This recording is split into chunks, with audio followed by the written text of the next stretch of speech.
Fake explanations. Once upon a time, there was an instructor who taught physics students. One day, the instructor called them into the classroom and showed them a wide, square plate of metal next to a hot radiator. The students each put their hand on the plate and found the side next to the radiator cool and the distant side warm. And the instructor said, "Why do you think this happens?" Some students guessed convection of air currents, and others guessed strange metals in the plate. They devised many creative explanations, none stooping so low as to say, "I don't know," or "This seems impossible." And the answer was that before the students entered the room, the instructor turned the plate around. 1. Consider the student who frantically stammers, "Hey, it may be because of the heat conduction," and so I ask, is this answer a proper belief? The words are easily enough professed, said in a loud, emphatic voice.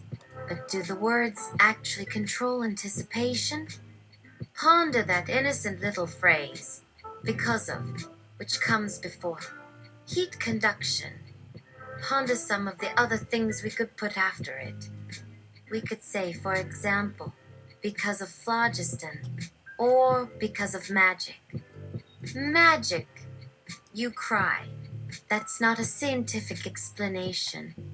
Indeed, the phrases "because of heat conduction" and "because of magic" are readily recognized as belonging to different literary genres. Heat conduction is something that Spock might say on Star Trek, whereas magic would be said by Giles in Buffy the Vampire Slayer. However, as Bayesians, we take no notice of literary genres. Instead, we believe that there is no way in which magic would behave any differently from heat conduction, other than the fact that we have very few examples of people behaving differently when it comes to explaining scientific phenomena.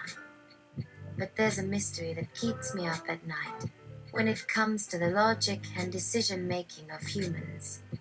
When an experimenter offers a real scientific explanation, perhaps beginning with a verb like "because," why is it so hard to believe in it? Why do some of my best scientists reject this explanation after mere seconds of hearing it? Homo sapiens has evolved over the course of billions of years to perform cognitive attuned social rituals, of which the ritual of pretending to be rational is an example. This social ritual has a remarkable evolutionary effect. When it is broken, society collapses. And here is the odd thing.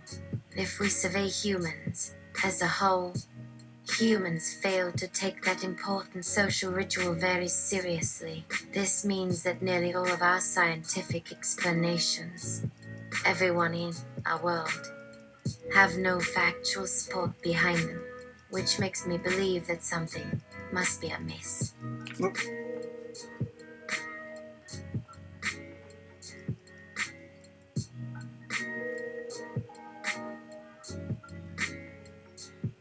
The ultimate goal of the social ritual of rationality is to fool oneself.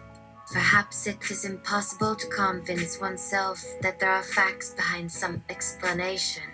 After all, the other social ritual, the social ritual of denying reality, works so well.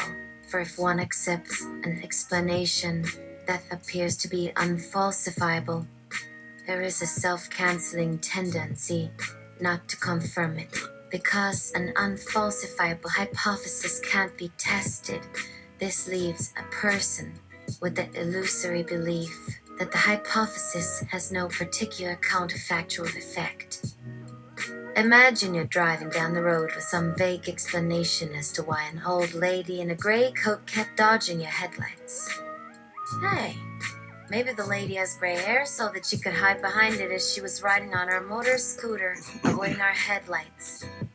Or maybe there was some darker speck on our headlights visible only as a general effect on brightness. Yeah, but that doesn't make any sense because when we came home, Mom told us that she had bought her hairdo in a hair.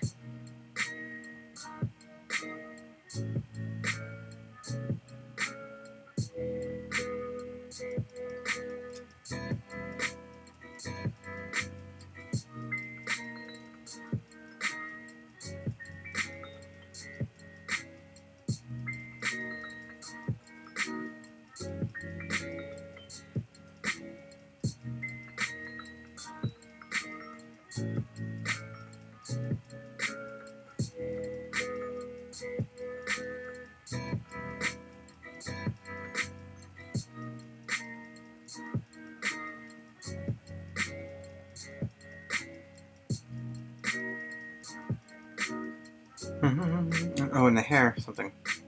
In the hair something, sorry. Haha, I'm losing it now. I can't. Spreader from China. We believe this explanation in the sense that it isn't immediately obvious what it should change in the car that you are driving. Even though we are just talking about making your headlights brighter, you already know you don't want to talk about what kind of a scooter your parents buy, or that your parents buy cheap Chinese knockoff stuff. We accept the explanation without inspecting it for logical defects, thereby paradoxically having exactly the kind of attitude we wish to dissuade future generations of future scientists. As a Bayesian, it seems clear that many hypotheses have been created due to an error in social cognition. When an experimenter explains an answer that has already been explained in some sense, the explanation will be rejected even faster. Consider, for example, the hypothetical prediction of your mother saying to you, "Maybe it is so cold today because someone messed up the thermostat." This answer is predictably rejected. In particular, your response might go something like this. That's exactly what we think happened. Why can't we just look at...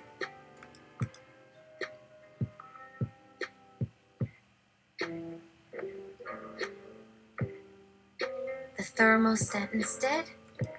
Note how just look at the thermostat is the rule for response in anticipation. That is to say, we already understand why the room is so cold and why someone might have broken the thermostat.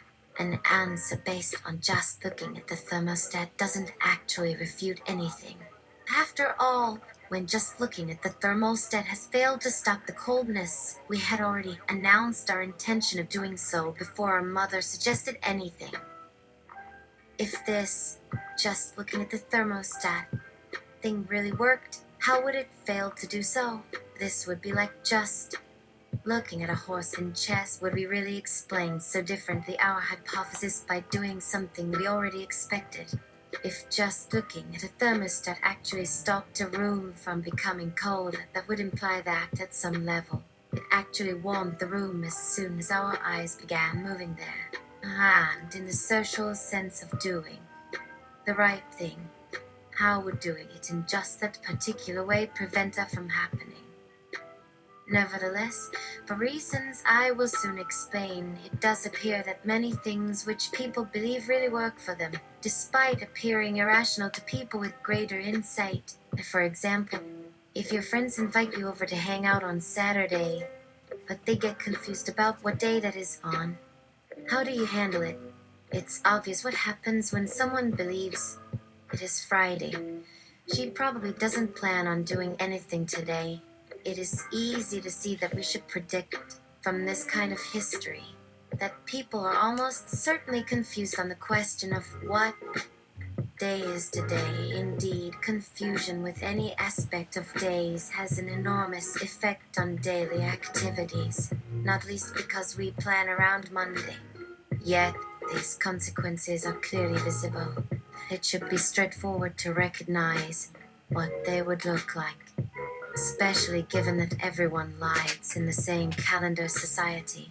How can this apparent rigidity of predicting behavior based on any failures or confusions about days have caused all our evidence to get twisted into making an impressive feat of social cognition, contradicting in some ways what it does directly? Is this paradoxical behavior more specifically a quirk of our beliefs, or the brains we think we use for holding beliefs? Since your brain isn't holding the beliefs directly, perhaps there isn't anything particularly wrong with it. Can we understand these quirks as products of the brain's internalizing habits which turn into strong regularities over many such problems, and are difficult for individuals to have escaped, despite an ability to search for errors? It could be a property that only reproduces itself in the aggregate population. I even heard from an astrobiologist once that most life on Earth reproduces a baculum as an external source of proteins, without needing it as part of any major internal event like sex or chemical cues in their environment, making the baculum one of those organelles which gives its life but has no normal purpose that scientists think about. Though maybe we don't think about it as a regular feature because this bad example was spread by just one of our fears, being normal.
Rules like just looking at a horse might seem very simple in many ways, but they actually provide a good example for us to observe how strongly our perceptions can affect how our brain integrates the parts of information available.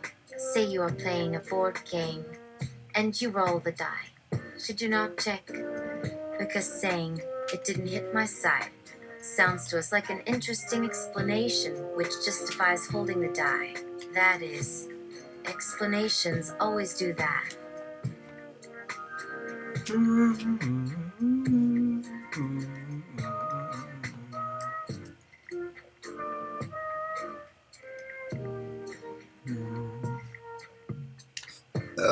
Okay. We're gonna stop right now. I mean it. Oh god.